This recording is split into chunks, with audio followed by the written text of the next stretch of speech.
I heard you were back in town. Returning to the scene of the crime?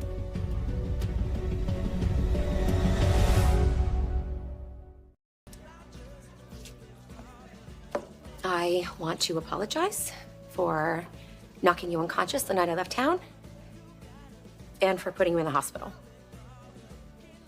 Really? I was feeling cornered and desperate.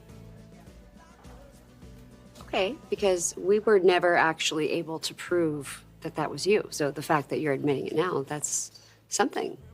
I'm trying to own what I've done, Sharon. Acknowledge that people were hurt by my actions.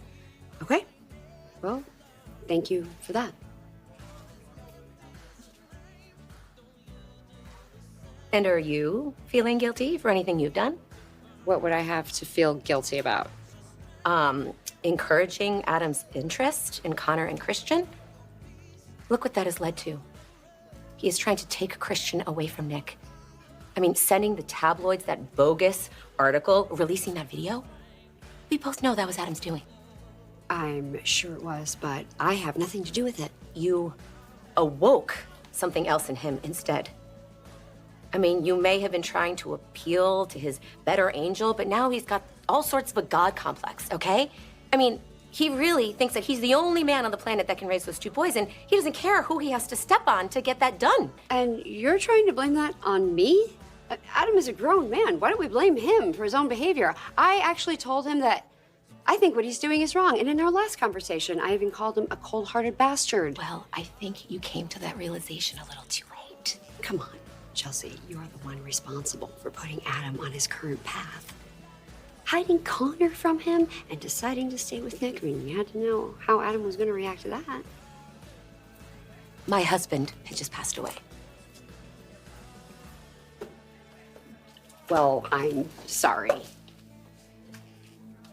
But why did you come back to Genoa City in the first place after you said you had no interest in Adam and you were apparently happily remarried and living a new life? I knew Adam would never accept the fact that I had moved on. I knew I had to handle it myself, in person. You're probably right about that. Because when Adam first got back here, you're all he talked about. You and Connor. And when he finally realized there was no hope of a reconciliation, that's when he started spinning out. I think Adam just put his focus on me so he could distract himself from what he really wanted. Which is what? You, Sharon. I knew it the first time I heard your voice when you left me that message on his behalf. I was calling you because he wanted to try to spare you the shock of hearing a voice from a dead man.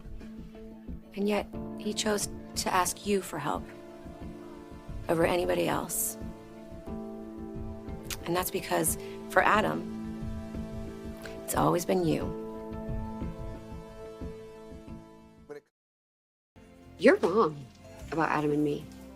I mean, yes, we've had a long and complicated relationship, but clearly Adam is in love with you. We loved each other very deeply, yeah. And I know he loved our life with Connor, but it's not the same. Well, I have moved on. I'm living with a great guy now. But it must have gotten a little complicated when Adam returned from the dead and you got all tangled up with him again.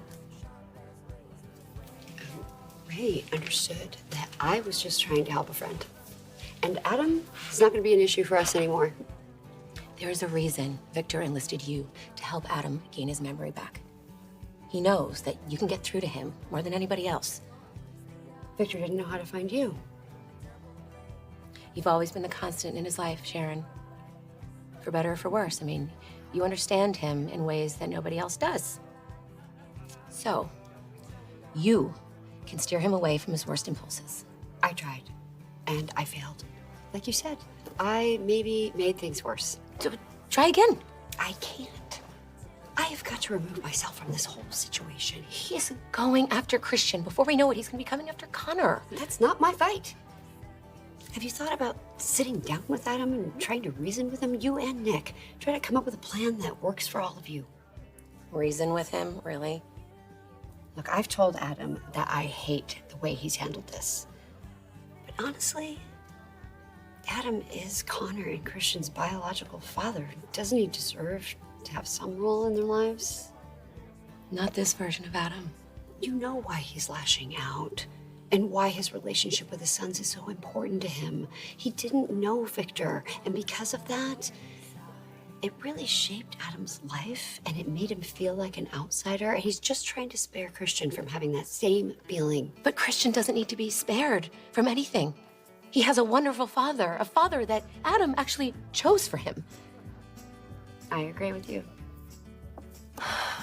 So, is the current plan to keep the kids away from their father the rest of their lives? I'm just worried about today. I'm worried about the well-being of those two innocent boys. Then you can't see things from Adam's point of view at all. Not when he's acting out of vindictive rage, no. My priority is to protect those kids. And the one thing I am counting on is Adam has always had one line that he would never cross, and that is hurting his children. But if he continues with this custody case, and he really rips Christian away from Nick, that is exactly what he will be doing. It will be the end of the Adam you and I ever knew. Sharon, he will be a lost cause.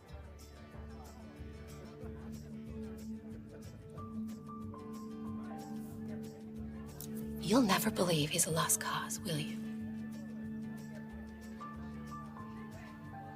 Then you need to be the one to talk him out of this.